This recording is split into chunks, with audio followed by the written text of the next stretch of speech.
بیان کی ہے انہوں نے۔ پہلی قسم ہے توحید ربوبیت۔ توحید ربوبیت کیا ہے؟ افراد اللہ تعالی بالخلق و تدبیر الخلائق۔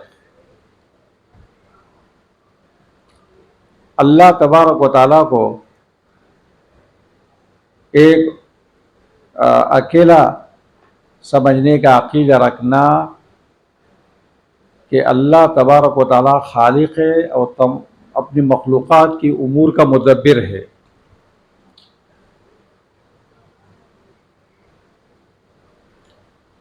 یعنی اللہ تبارک و تعالیٰ محیی، ممیت، رازق اور مدبر ہے، ضار اور نافع ہے۔ اللہ تبارک و تعالیٰ کے ساتھ کوئی اور خالق نہیں ہے، اللہ کے ساتھ کوئی رازق نہیں ہے، اور اللہ کے ساتھ کوئی محیی اور ممیت نہیں ہے، موت و حیات دینے والا نہیں ہے، اور اللہ کے ساتھ کوئی نفع و نقصان دینے والا اور کوئی نہیں ہے، اور تمام امور کا مدبر صرف اللہ ہے۔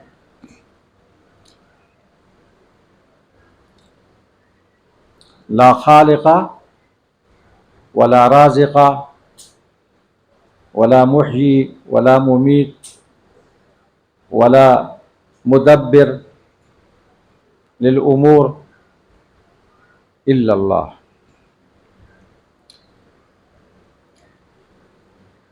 نمونے کے طور پر میں ایک ایک آیت بتاؤں گا صرف، پھر آگے چلیں گے۔ اس کے لیے ایک آیت دیکھو، سورہ زمر نکالو، 24واں پارہ۔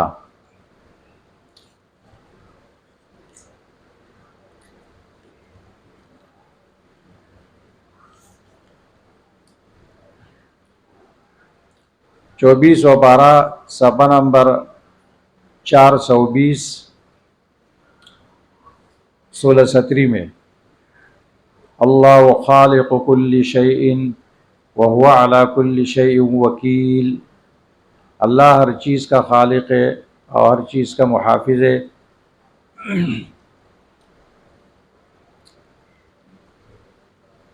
آیت نمبر، جی آیت نمبر بتایا کرو۔ دوسری قسم توحید کی ہے توحید الوہیت۔ افراد اللہ تعالی بالعبادت۔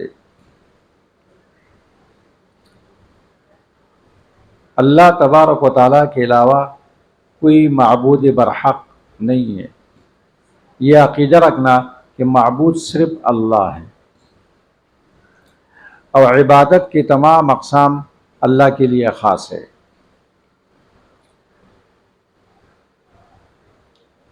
لہذا نماز عبادت ہے تو نماز اللہ کے لیے پڑھی جائے،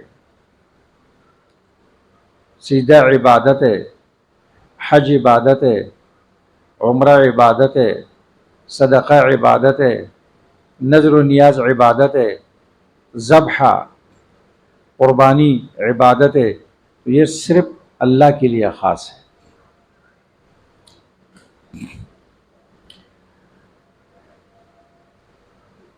لا یصلی ولا یصام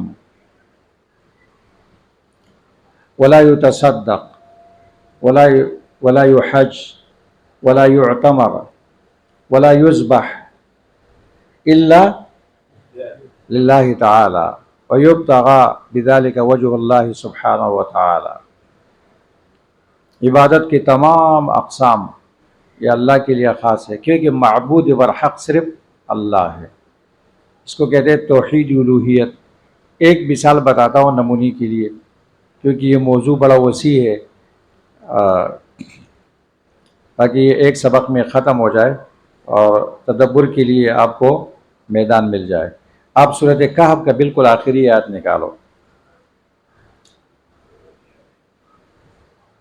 سورہ کہف 16ویں پارے میں ختم ہوتا ہے، بالکل آخری آیت۔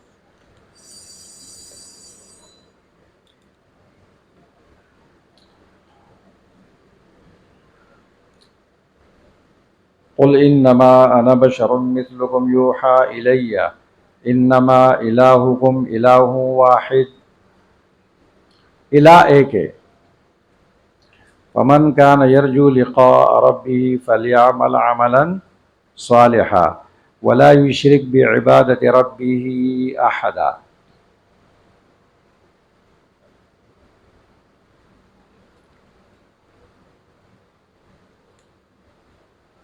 انبیاء علیہ السلام کی دعوت قرآن کریم میں جو نوح علیہ السلام سے شروع ہوتی ہے، ہر ایک پیغمبر نے توحید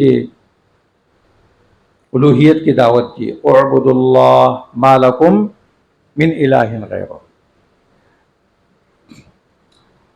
تیسری قسم ہے توحید کی، توحید فی الاسماء والصفات۔ توحید فی الاسماء والصفات یہ ہے کہ ہم اللہ تبارک و تعالیٰ کے لیے وہ تمام اسماء و صفات ثابت کرتے ہیں جو اللہ تبارک و تعالیٰ نے قرآن کریم میں اپنے لیے ثابت کیا یا اللہ کے رسول صلی اللہ علیہ وسلم نے آپ کے لیے ثابت کیا،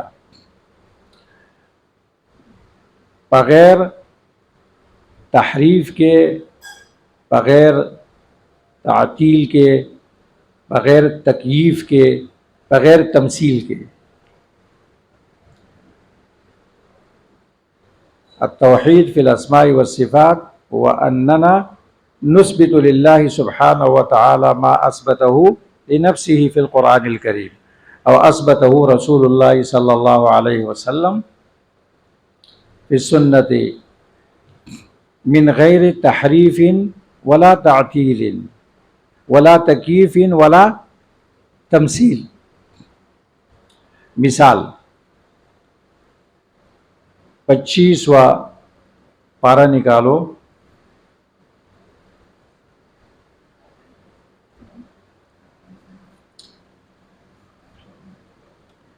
فی الحال میں ایک ایک مثال پہ اکتفا کرتا ہوں۔ لیس کمثلہ شیء، لیس کمثلہ شیء، کون سے بارے میں ہے بھائی؟ سورہ شورى 25واں پارہ، صفحہ نمبر 436۔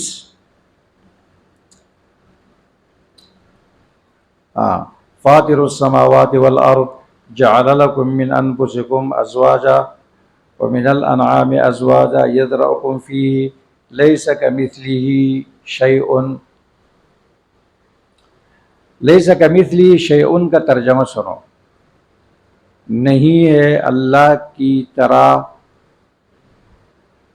صفت میں اور ذات میں کوئی بھی چیز، کیونکہ یہاں پر دو تشبیہ کے الفاظ ہیں نا، ایک کاپ ہے اور ایک مثل ہے، ایک کاپ ہے اور ایک مثل ہے۔ تو آپ نے پڑھا ہوگا ادب میں، لغت میں، کہ کاپ اور مثل دونوں تشبیہ کے لیے آتے ہیں، لیکن دونوں میں فرق ہے۔ کاپ تشبیہ کے لیے آتا ہے صفت میں، اور مثل تشبیہ کے لیے آتا ہے ذات میں۔ زید کل اسد صفت ہے نا، صفت شجاعت میں۔ آپ یہ نہیں کہہ سکتے ہیں کہ زید مثل الاسد۔ بعض نحوی کہتے ہیں کاف زائد ہے، وہ عربی سے ناواقف ہے، وہ غلط کہتے ہیں کاف زائد ہے۔ کاف کہاں زائد ہے؟ کہتے دو کاف اور مثل ہے نا، تو اس طرف ان کی توجہ نہیں گئی تو کیا بولتے ہیں؟ کاف زائد ہے۔ زائد مائد کچھ نہیں ہے۔ کاف آتا ہے صفت میں تشبیہ کے لیے، اور مثل آتا ہے ذات میں تشبیہ کے لیے۔ تو کیا معنی کرو گے؟ نہیں ہے اللہ کی طرح صفت میں کا، صفت میں مثلی، ذات میں شیء، یہ بھی چیز۔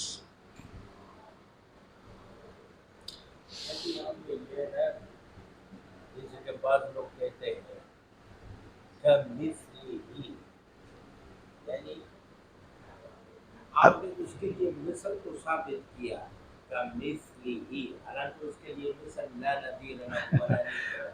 وہ الگ مسئلہ ہے، وہ بعد میں آپ کو بتاتا ہوں صحیح۔ یہاں بھی تو نفی ہے نا، یہاں بھی تو لیس کمثلہ ہے۔ اللہ کے نہیں ہے، اللہ کے لیے اس کی مثل کی طرح، یہ معنی نہیں ہے، نہیں ہے اللہ کی طرح صفت میں اور ذات میں کوئی بھی چیز.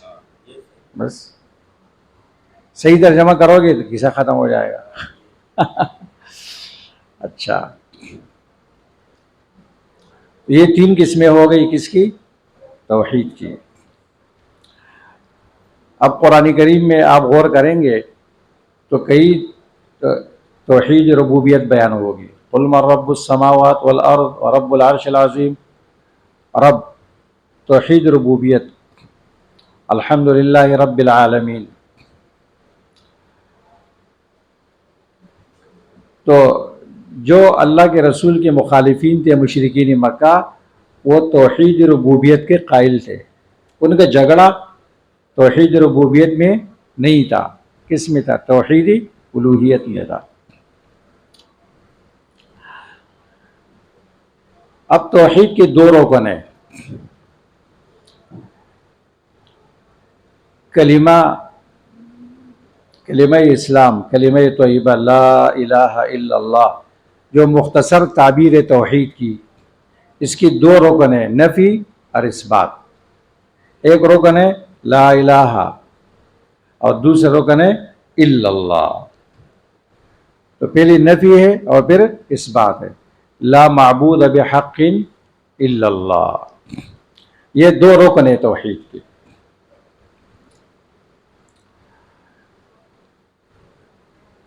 اب توحید کا مسئلہ کتنا اہم ہے اور اس کی کتنی فضیلت ہے،